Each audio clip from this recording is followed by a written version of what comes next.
Dear student, आज मैं आपको उत्पादन के बाद उत्पादन फलन के बारे में, प्रोडक्शन फंक्शन के बारे में इस वीडियो में बात करूंगी। प्रोडक्शन फंक्शन क्या होता है? सर्वप्रथम हम ये जानना चाहिए कि प्रोडक्शन फंक्शन, उत्पादन फलन किसे कहते हैं। उपादानों, इनपुट्स एवं उत्पादनों, आउटपुट्स के फलनात्मक संबंध को उत्पादन फलन कहा जाता है। उत्पादन फलन हमें यह बतलाता है कि समय की एक निश्चित अवधि में दिए गए उत्पादनों का प्रयोग करके हम कितना उत्पादन कर सकते हैं। उत्पादन के विभिन्न कारक हैं, जैसे भूमि, श्रम, पूंजी, वही उत्पादन सामान एवं सेवाएं। इसे हम गणितीय फलन के रूप में इस प्रकार दर्शाते हैं। आप समझ गए होंगे कि उत्पादन फलन किसे कहते हैं। इनपुट्स और आउटपुट के संबंध को क्या कहते हैं? उत्पादन फलन। तो हमारे इनपुट्स क्या हैं? भूमि, श्रम, पूंजी, साहस, ये इनपुट्स हैं। तो इनको मिलाने से जो आउटपुट मिलता है, निर्मित माल मिलता है, उसके संबंध को हम क्या कहते हैं? उत्पादन फलन कहते हैं। Q is equal to F L K. Q का मतलब उत्पादन से है, L का मतलब श्रम और K का मतलब मशीन से है। अतः यह फलन श्रम और मशीनों जैसे संसाधनों एवं कुल उत्पादन के बीच का संबंध बताता है। F क्या है? फंक्शनल है, स्थिरांक है। प्रोफेसर सैमुअल्सन ने कहा है कि उत्पादन फलन वह प्राविधिक संबंध है जो यह बतलाता है कि परतों के विशेष समूह के द्वारा कितना उत्पादन किया जा सकता है। यह किसी दी हुई प्राविधिक ज्ञान की स्थिति के लिए परिभाषित या संबंधित होता है। तो ये उत्पादन फलन कहलाता है। अब इसके बाद आता है, अवधि के आधार पर उत्पादन फलन को दो प्रकार में बांटा गया है: अल्पकालीन उत्पादन फलन और दीर्घकालीन उत्पादन फलन। अल्पकाल उत्पादन फलन, अल्पकाल शॉर्ट रन, ऐसा समय होता है जब हम उत्पादन के सभी उपादानों को नहीं बदल सकते।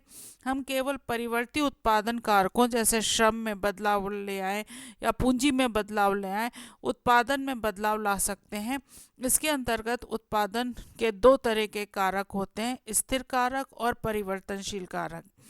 स्थिर कारक जैसे ऐसे कार्य होते हैं जिन्हें उत्पादन के साथ परिवर्तित नहीं किया जाता, जैसे मशीन, भूमि, बिल्डिंग, ऐसे ही उत्पादन के साधन होते हैं। परिवर्ती कारक कौन से होते हैं? वेरिएबल फैक्टर्स कौन से हैं? परिवर्ती कारक ऐसे कारक हैं जिन्हें उत्पादन के साथ परिवर्तित किया जाता है, जैसे श्रम, कच्चा माल, पूंजी इत्यादि। तो ये परिवर्तनशील कारक होते हैं। इसके बाद आता है कुल उत्पादन। परिवर्तित उत्पादन साधन के सभी इकाइयों के प्रयोग करके जितना उत्पादन होता है, उस उत्पादन को कुल उत्पादन, टोटल प्रोडक्शन कहते हैं। जैसे भूमि, श्रम, पूंजी, साहस, इन सभी को मिला करके जो टोटल प्रोडक्शन हुआ है वो क्या कहलाएगा? उसे कुल उत्पादन को क्या कहेंगे? टोटल प्रोडक्शन को कुल उत्पादन कहेंगे। कुल उत्पादन is equal to average production into quantity. मतलब औसत उत्पादन में यदि क्वांटिटी का भाग दे दे तो वो क्या कहलाएगा? टोटल प्रोडक्शन कहलाएगा। सीमांत उत्पादन क्या है?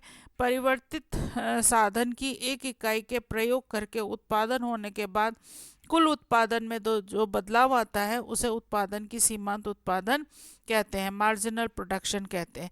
मैंने आपको जब सीमांत उपयोगिता पढ़ा रही थी तब भी आपको बताया था, एक इकाई का उपभोग करने से जो कुल उपयोगिता में परिवर्तन होता है उसे सीमांत उपयोगिता कहते हैं। अब यहाँ पर सीमांत उत्पादन की बात हो रही है, तो सीमांत उत्पादन से तात्पर्य है कि यदि हम श्रम की एक इकाई लगाते हैं तो उससे कुल उत्पादन में जो परिवर्तन होगा वो क्या कहलाएगा?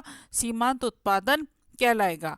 Marginal production is equal to TPN minus TPN minus 1। मतलब 3 इकाई श्रम की लगी हुई है और 3 में से यदि हम दूसरी इकाई में जो उत्पादन हुआ है, कुल उत्पादन 3 इकाई पे हुआ और कुल उत्पादन 2 इकाई पे हुआ, 3 में से 2 को माइनस कर देंगे तो हमें सीमांत उत्पादन पता चल जाएगा। औसत उत्पादन क्या होगा? परिवर्ती साधन की प्रति इकाई से जितना उत्पादन होता है उसे औसत उत्पादन कहते हैं। तो औसत उत्पादन जो हमने ऊपर फॉर्मूला देखा था, TP is equal to AP into Q. अब यहाँ पर T AP is equal to क्या हो जाएगा? TP upon Q. कारक के प्रतिफल का नियम, लॉ ऑफ वेरिएबल प्रॉपर्टीज। कारक के प्रतिफल के नियम के अनुसार अल्पकाल में यदि हम उत्पादन के अन्य साधनों को सतत रखते हुए केवल एक परिवर्ती कारक को बढ़ाते जाते हैं तो पहले प्रतिफल बढ़ता है, फिर घटने लगता है और यह अंत में ऋणात्मक हो जाता है। तो ये उत्पादन फलन के संबंध है। कुल उत्पादन फलन और सीमांत उत्पादन फलन के सीमांत उत्पादन के संबंध। जब सीमांत उत्पादन बढ़ता है तो कुल उत्पादन तेजी से बढ़ता है। जब सीमांत उत्पादन घटता है तो कुल उत्पादन घटती दर से बढ़ता है। और जब सीमांत उत्पादन शून्य हो जाता है तो कुल उत्पादन अपने अधिकतम स्तर पर होता है। और जब सीमांत उत्पादन ऋणात्मक होने लगता है तो कुल उत्पादन घटने लगता है। ये हमने सीमांत उपयोगिता में भी यही पढ़ा था, वही चीज़ इसके अंतर्गत आती है। सीमांत उत्पादन एवं औसत उत्पादन के में संबंध। जब सीमांत उत्पादन औसत उत्पादन से अधिक होता है तो औसत उत्पादन बढ़ता है। जब सीमांत उत्पादन औसत उत्पादन से अधिक होता है तो औसत उत्पादन घटता है। जब सीमांत उत्पादन एवं औसत उत्पादन बराबर होते हैं तब औसत उत्पादन अपने अधिकतम स्तर पर होता है। उत्पादन फलन की विशेषताएं। पारस्परिक संबंध उत्पादन फलन उत्पादन तथा उत्पत्ति के साधनों पर पारस्परिक संबंध बतलाता है। उत्पादन फलन क्या बतलाता है? उत्पादन फलन उत्पादन और उत्पत्ति के साधनों के बीच का संबंध बतलाता है। इंजीनियरिंग समस्या। उत्पादन फलन इंजीनियरिंग समस्या है, ना कि आर्थिक समस्या। आर्थिक नहीं है, यहाँ पर कोई धनात्मक हो रहा है या ऋणात्मक हो रहा है, इससे ये महत्वपूर्ण नहीं है। केवल ये बतलाता है कि आप उत्पादन के कितने साधन लगा रहे हैं और उससे उत्पादन में क्या प्रभाव पड़ रहा है, उत्पादन कितना बढ़ रहा है। इसका उत्पादन इंजीनियरिंग में होता है और इसे ही हम उत्पादन इंजीनियरिंग कहते हैं। इसके बाद आता है नेक्स्ट थर्ड पॉइंट, टेक्नोलॉजी द्वारा निर्धारित। प्रत्येक फर्म का उत्पादन फलन टेक्नोलॉजी द्वारा निर्धारित होता है। टेक्नोलॉजी में सुधार होने पर नया उत्पादन फलन बन जाता है। नए उत्पादन फलन में पूर्ण साधनों से अधिक उत्पादन होता है। दिए हुए समय या प्रति इकाई समय में उत्पादन सदा एक दिए हुए समय या प्रति इकाई समय संदर्भ में व्यक्त होता है। अब आता है उत्पत्ति के साधन की मात्रा। किसी उत्पत्ति के साधन की मात्रा को उसके कार्य करने की लंबाई में मापा जाता है। जैसे श्रम को श्रम घंटों में, मशीन को मशीन घंटों में किया जाता है। अब कॉब डॉगलस उत्पादन फलन। कॉब डॉगलस अर्थशास्त्री थे जिन्होंने ये फॉर्मूला दिया। प्रोफेसर कॉब सुप्रसिद्ध अर्थशास्त्री थे।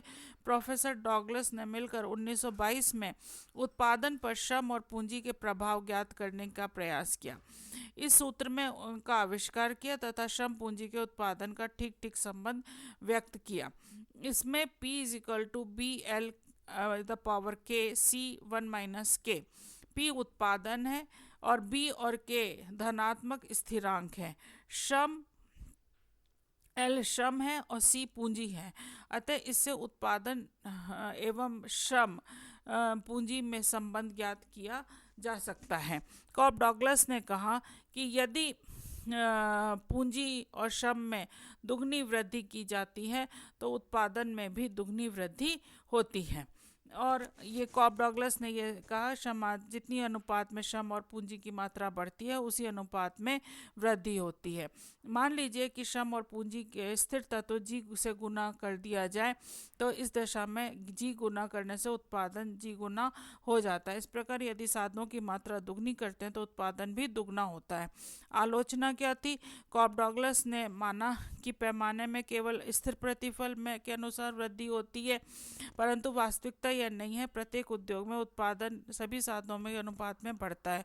उत्पादन फलन का निर्माण कार्य उद्योग में होता है।